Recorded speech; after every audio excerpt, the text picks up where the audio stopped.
Hello students, आज हम विलयनों के अणुसंख्यक गुणधर्मों से रिलेटेड थर्ड टॉपिक जो कि है हिमांक का अवनमन, जिसको इंग्लिश में कहते हैं डिप्रेशन इन फ्रीजिंग पॉइंट का अध्ययन करेंगे। तो हिमांक के अवनमन को समझने से पहले हमें हिमांक के बारे में पता होना चाहिए। तो जनरल वे में, सामान्य भाषा में अगर हम कहें तो जिस ताप पर कोई द्रव जम जाता है उसे हम उसका क्या कहते हैं, हिमांक कहते हैं। यही आपको भी पता है कि जैसे जल जो है 0 डिग्री सेल्सियस ताप पर जम जाता है तो वो उसका क्या हुआ, हिमांक हो गया। तो परंतु यहाँ थोड़ा इसकी परिभाषा जो है थोड़ा डिफरेंस है, तो उसको हम पढ़ेंगे। तो है किसी द्रव का हिमांक वह ताप है जिस पर द्रव का वाष्प दाब उसकी ठोस अवस्था के वाष्प दाब के बराबर होता है, तो वो उसका क्या कहलाता है, हिमांक कहलाता है। ठीक हो गया। तो ये था हिमांक की परिभाषा। अब आते हैं हम हिमांक के अवनमन में।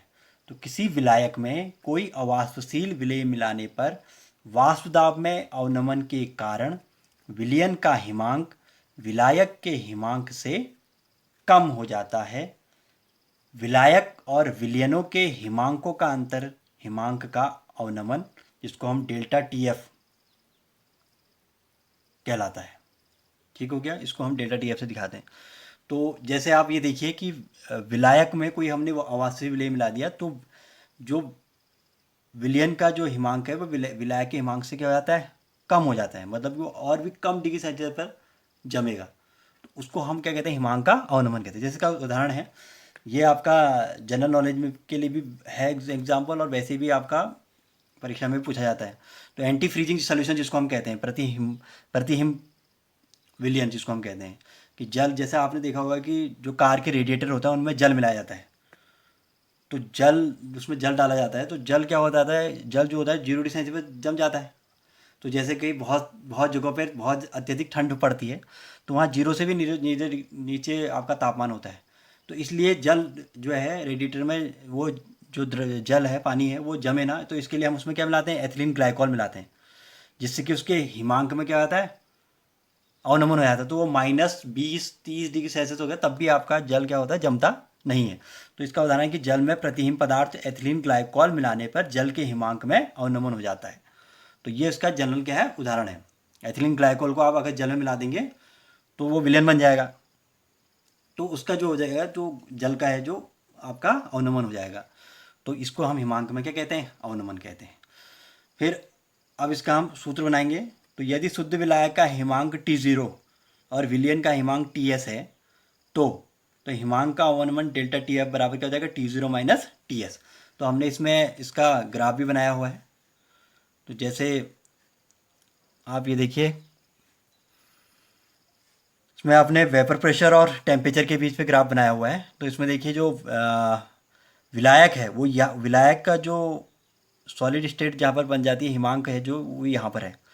जब हम विलियन की बात करते हैं तो उसका हिमांक क्या हो जाता है, और अंदर की ओर को आ जाता है, तो माइनस में भी चले जाता है, तो वो यहाँ जमता है, तो उसकी सॉलिड स्टेट यहाँ आती है। तो ये हमने जो दे रहा है, विलायक का जो हमने दिखा रखा है वो T0 से दिखा रखा है, और विलियन का जो दिखा रखा है वो TS से दिखा रखा है। तो इन दोनों के बीच का जो आपका अंतर हो गया उसे हम क्या कहते हैं, हिमांक का अवनमन कहते हैं, फ्रीजिंग पॉइंट जिसको हम कहते हैं। ठीक हो गया। तो ये डेल्टा TF से दिखाया हुआ है। तो ये ग्राफ से आपने समझ गया। तो प्रयोगों के आधार पर राउल्ट ने यह बताया कि हिमांक का अवनमन डेल्टा TF विलयन की मोललता के समानुपाती होता है। जैसे हमारा क्वथनांक में उन्नयन था, वैसे इस प्रकार ये भी है।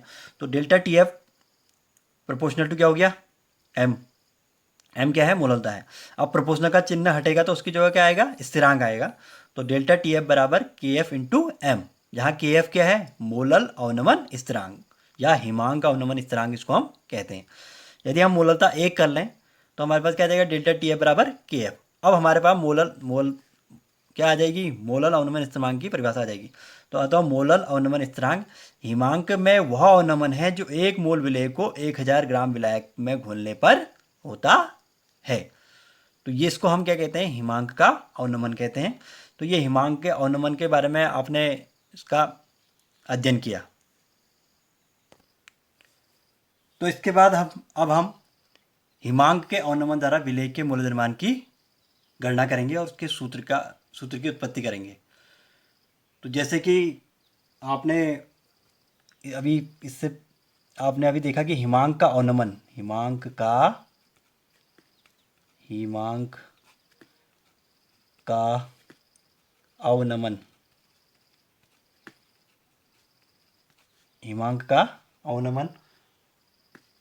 डेल्टा टी एफ प्रोपोर्शनल किसके था, क्या अनुपाती था, विलेय की मूललता के समानुपाती। तो मूललता हो गई आपकी स्मॉल एम। तो डेल्टा टी एफ बराबर क्या हो, प्रोपोर्शनल क्या हो गया आपका मूललता एम। अब आपको पता है कि डेल्टा टी एफ प्रोपोर्शनल का चिन्ह हटेगा तो एक स्थिरांक आएगा जिसको हम के एफ कहते हैं, मोलल अवनमन स्थिरांक जिसको हम कहते हैं के एफ इंटू एम। तो ये समीकरण क्या हो गई, एक हो गई।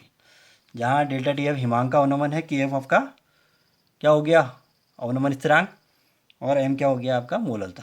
अब आपको पता है मोललता बराबर होता है मोललता एम बराबर क्या होता है, 1 किलोग्राम विलायक में फंसे विलेय के मोलों की संख्या को मोललता कहते हैं। अब मोललता क्या है, सूत्र क्या बन जाएगा, विलेय के मोलों की संख्या, विलेय के मोलों की संख्या, विलेय के मोलों की संख्या बट्टे विलायक का केजी में द्रव्यमान, या विलायक का केजी में भार, विलायक का किलोग्राम, 1 किलोग्राम में फंसे विलेय के मोलों की संख्या, तो विलायक का केजी या किलोग्राम में द्रव्यमान। अगर हम इसको भार में चेंज कर दें तो ऊपर क्या हो जाएगा, 1000 हो जाएगा, ये आप सब जानती हैं। तो मोललता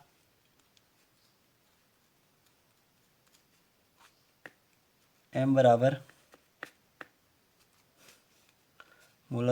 क्या हो जाएगा आपका, विलेय के मोलों की संख्या, विलेय के मोलों की संख्या बट्टे विलायक का ग्राम में द्रव्यमान, और ऊपर क्या आ जाएगा इंटू 1000। ठीक हो गया। अब हम इसको प्रतीक के रूप में व्यक्त कर देंगे। तो m बराबर हो जाएगा, विलेय के मोलों की संख्या होती है दिया गया द्रव्यमान बट्टे मूल द्रव्यमान, W upon M into capital W upon capital W, इसमें आ जाएगा, और यहाँ ऊपर क्या आ जाएगा इंटू 1000, और ये किस में होगा, ग्राम में। ठीक हो गया। तो ये हमारे पास सुनिएगा, तो इसको समीकरण क्या कर देंगे, 2 कर देंगे। तो समीकरण 2 से m का मान समीकरण 1 में रखने पर, समीकरण 2 से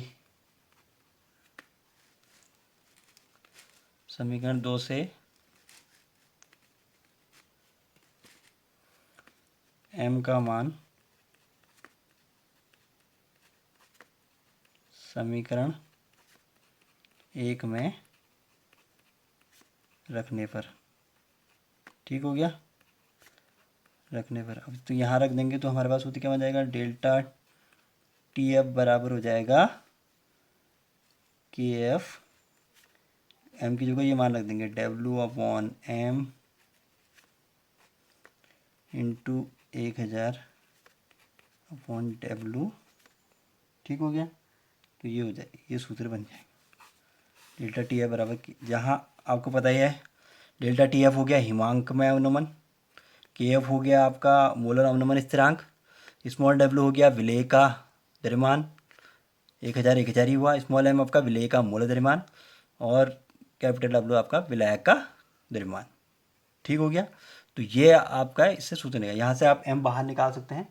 तो m बराबर आपके पास सूत्र क्या बन जाएगा, m बराबर सूत्र बन जाएगा के F into small W into 1000 बट्टे delta T F into capital W. तो ये एक और सूत्र, एम का मूल्य द्रव्यमान अगर आपने बाहर निकालना है तो ये विलेय के मूल्य द्रव्यमान में संबंध स्थापित हो जाएगा। ठीक हो गया। तो ये हिमांक के अवनमन द्वारा हमने विलेय के मूल्य द्रव्यमान की गणना क्या सूत्र की उत्पत्ति की। अब हम हिमांक के अवनमन से संबंधित आंगिक प्रश्न का अध्ययन करेंगे, जो कि एनसीईआरटी की किताब में भी पूछा गया और परीक्षा की दृष्टि से भी इम्पोर्टेंट है। तो सवाल है, एस्कॉर्बिक अम्ल जो कि विटामिन सी जिसको हम कहते हैं, इसका सूत्र होता है C6H8O6, अणुसूत्र इसका C6H8O6 होता है। और एस्कॉर्बिक अम्ल रासायनिक नाम एस्कॉर्बिक अम्ल होता है विटामिन सी का। कि उस द्रव्यमान का परिकलन कीजिए जिसमें 75 ग्राम एसिटिक अम्ल को घोलने पर उसके हिमांक में 1.5 1.5 डिग्री सेल्सियस की कमी हो जाए और के एफ बराबर आपको 3.9 केल्विन केजी मोल इनवर्स दे दिया हुआ है। तो आपने एस्कॉर्बिक अम्ल के द्रव्यमान की गणना करनी है इसमें। ठीक हो गया। तो हम इसको फिर से रीति के अनुसार करेंगे। तो हम लिखेंगे दिया है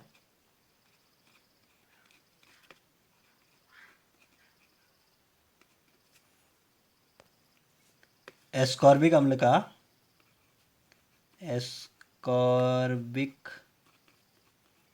एस्कॉर्बिक अम्ल जिसको हम विटामिन सी कहते हैं, इसका सूत्र है C6H8O6 का मोलर द्रव्यमान। तो ये तो हम निकाल ही सकते हैं, ये हमें दे रखा है मोलर कि सूत्र दिया है तो हम मोलर द्रव्यमान आसानी से निकाल सकते हैं।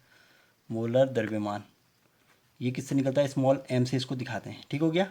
तो आप निकाल लेंगे तो C का होता है 12 गुणा 6 प्लस 8 गुणा 1 और प्लस 16 गुणा 6। ठीक हो गया। तो ये m बराबर हमारे पास आ जाएगा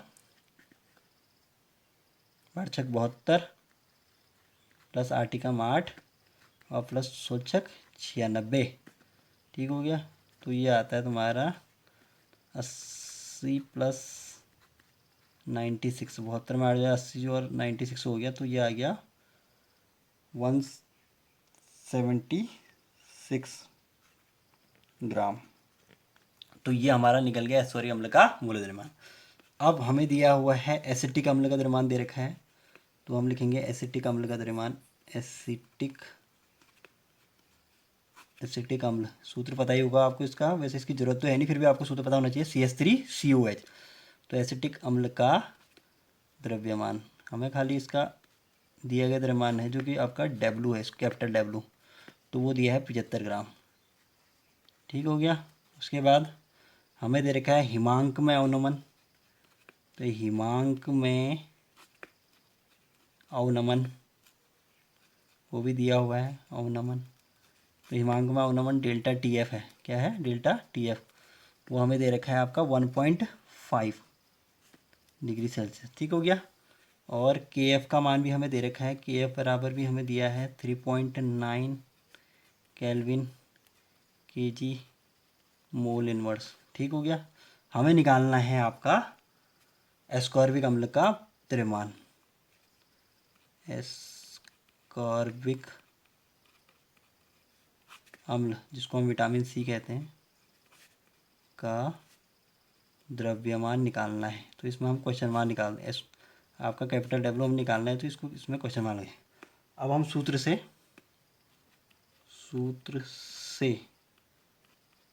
क्या था हमारे पास, डेल्टा TF बराबर KF into small w into 1000 into क्या था upon m into capital W। ठीक होगा। इसमें जो जो दे रखा है, TF दे रखा है आपको, TF दिया है 1.5, उसका मान रख दीजिए।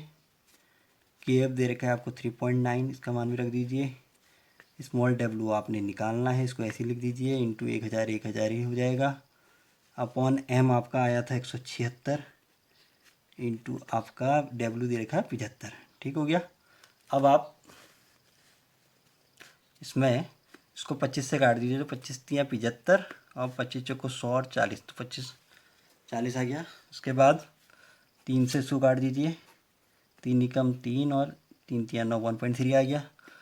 4 से इसको काट दीजिए, 4 2 40 और 4 से इसको काट दीजिए, 4 चौको 16 और 4 चौको 16। ठीक हो गया। उसके बाद का कैलकुलेशन और कर लेंगे, तो ये 1.5 तो ऐसे ही उतरेगा, 1.5 13 1.3 में इंटू 10 करेंगे तो ये 13 आ गया। 13 इंटू स्मॉल डब्लू अपॉन हो जाएगा 44। ठीक हो गया, 44 आ गया।